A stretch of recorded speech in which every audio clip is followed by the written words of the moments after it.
Well, looking back at Wyoming, played really, really well.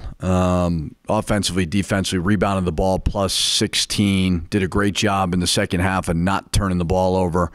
So it was a great win. You know, that's 3 in a row on the road in conference, which is hard. Every game has different elements, and you beat them before. They hadn't lost a game at home. You have the elevation, all that. So to be able to do it was great. And turn the page to UNLV. Obviously, an awesome crowd, sold out, you know, which is you don't take for granted. And hopefully we continue to be consistent with that. White out, which will be fun for the fans. But it's an opportunity for us to, play a UNLV team who beat us pretty good at their place. And they've got great talent. They've won 3 in a row. They have a little break, so we don't know totally what to expect. But we know we have to bring it because it's going to be a tough one. I'm not ready. You want me to do the whole thing all over again? Yeah, sure. I got it. It's not that good audio. The Boone brothers obviously had their way last time. What kind of adjustments do you make for them? Well, obviously we got to look at some different things. They were both terrific versus us, and they're really good players. I mean, they've got really talented players. Maybe some of the best talent in the league. I really believe that, and Coach Kruger does a great job with them. So certainly we've got to adjust second time around a little bit better than we did first time. Is there something you guys can do or that they did to prevent the I know Wyoming proved you don't have to create turnovers all the time, but they seem to handle the pressure pretty well against you guys. Is there something they did, or were you guys maybe not on? I don't remember the exact number of minutes House played, but that had something to do with it. I know he was in foul trouble, so I think that was something. But I think, we were right there, and then they just kept giving it to Boone in the post. We weren't great at guarding him, and he made us pay. So other than that, I don't know the exact number of steals we created, but we certainly want to play our game there. And you probably don't know the exact number on the deflections either, but the deflections is something you guys do chart quite a bit, right? We do. I could give it to you later. I don't know the exact. That game probably wasn't very high, though. I would assume no, but I'll look it up. I could text it to you. How much do you think your team's improved since that first time around? I think we've both improved, yeah. I mean, I think obviously we responded with 5 in a row, which was great.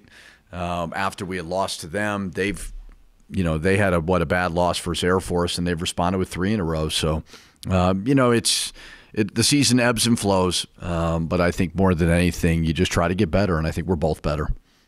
When you have a team like UNLV, and UNM's gone through this a lot, maybe over the last decade, not necessarily with you as much, but that is so high and low, but it's clearly not an ability thing. How do you scout that? Do you look at the Air Force game when they lost by 32 and say, here's what we can do against them? Or do you kind of throw that outlier just out and not even really do that in game film much? Well, you watch when teams lose and say, okay, is there something we can do that we're similar to? Now, Air Force is so different stylistically than the way that we play. So there's things you see. I normally watch about the last 5 games, see if I can draw something, plus our game. But you also don't want to reinvent the wheel. You really don't. You don't want to confuse your guys too much. So you normally put together a ball screen scheme, a post-defense scheme, figure out how we're going to attack them offensively with what they do defensively, and kind of go from there. When you look at that 5-game stretch of games that you guys went on in a row, you guys were averaging about 22 points off of turnovers. Then Boise State kind of didn't do that. Wyoming, you guys are about even. What did you learn from that game, looking at how you guys were able to offensively get going despite that? Balance on the box score is something we're always looking for. I think when Donovan, Mash, and House are putting up double-digit numbers, we're normally going to be putting up pretty good offensive numbers. So the one thing we did differently that we haven't done is shoot a lot of threes. Shot 30-something threes, made 13 of them, which is a welcome sign. I mean, I've never told guys not to shoot ever. It's probably comes back to bite me a little bit at times, but I want them shooting confidently. And guys just played with great spirit, great enthusiasm. I've said before, you're not going to turn everybody over all the time. But, when you have your spots to do it, you got to do it. But I thought defensively we were really, really good. I mean, they shoot a high percentage of threes, and we guard the three-point line well. You're at 10 games in, and there's four-way tie for first, and there's 3 other teams that are 1 game back in the loss column. Like, ultimately, what decides the top team or 2 in the next eight games? Probably winning at home and stealing a few on the road. You know, I mean, I think that's always been the key. I don't know if anybody's undefeated at home. San Diego State, I'm assuming, in conference, but Another one too. There's another team. Not anymore. San Diego State. Utah State, Boise State, us. Colorado State, I think, undefeated, aren't they? No, lost to UNLV. At home? No, They're- UNLV beat Boise State. Yeah. So Colorado State in conference is the only undefeated team. So I think that's the key more than anything is, can you hold serve at home? You know, obviously we dropped the 1 versus Boise, but, you know, you got, 4 more left. See if you can hold serve there and see if you can steal something on the road. Do you expect anything differently from this team, other than the last time they played? The Boone brothers were, lights out, hitting a 3 over and over again. Is there anything differently? Well, Webster has been hurt, so they're playing big. They're playing the 2 Boone brothers, and they're playing Whaley. So they're playing, I mess up their names, but they're playing the Boone, who was the 4, now at the 3. And then they're playing Whaley and Boone at the 5. So that's a very big team. I don't know if Webster will be back. So that's something different than the first time we saw them. So and it's been effective. I mean, they've been doing it, and they've won 3 in a row. So You guys are healthy, right? we are healthy, yeah.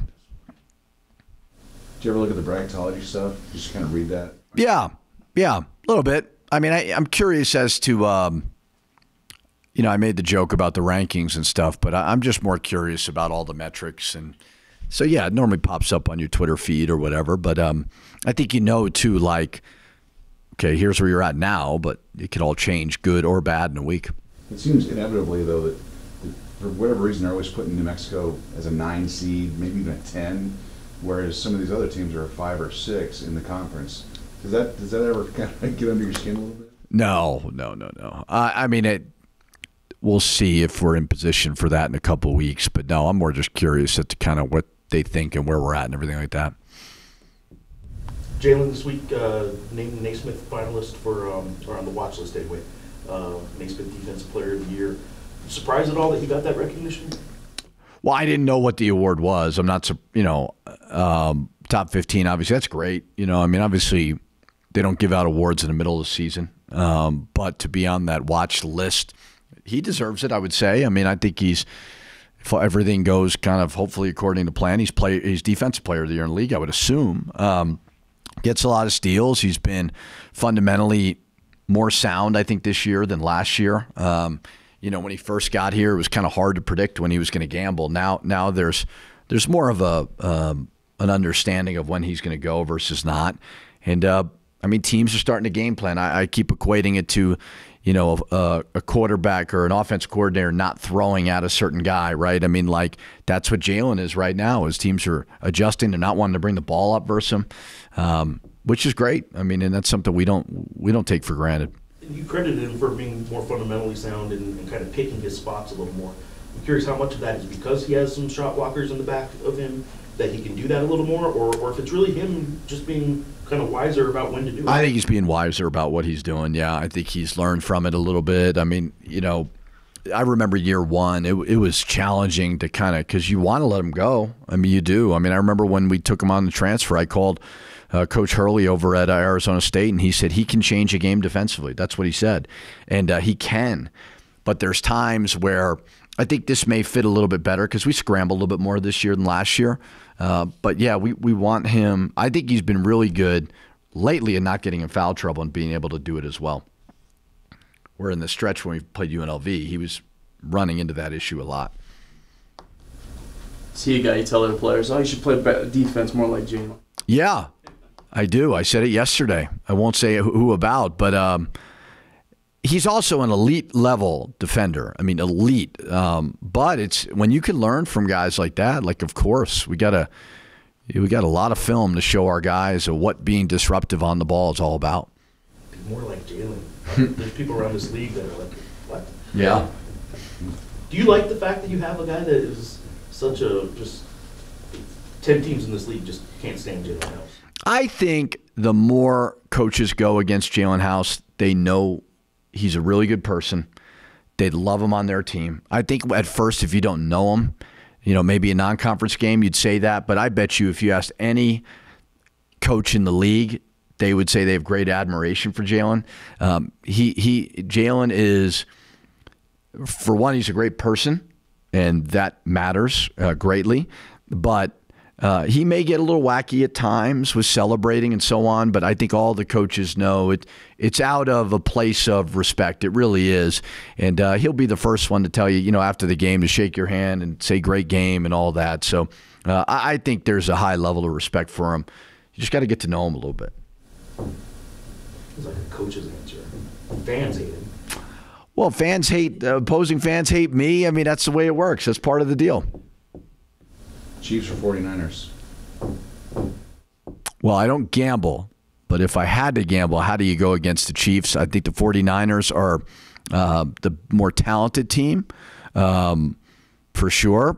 But Mahomes just has kind of like this Brady factor where he just finds a way to win. So it hasn't been as much fun. We were giving Braden a lot of crap early in the year about it, and now they're starting to win again. So I would go Chiefs, but I think it's going to be a really good game. Do you have any 49er fans on the team? No, I think Baker's Raiders. I don't think anyone. I think Donovan is really close to Braden.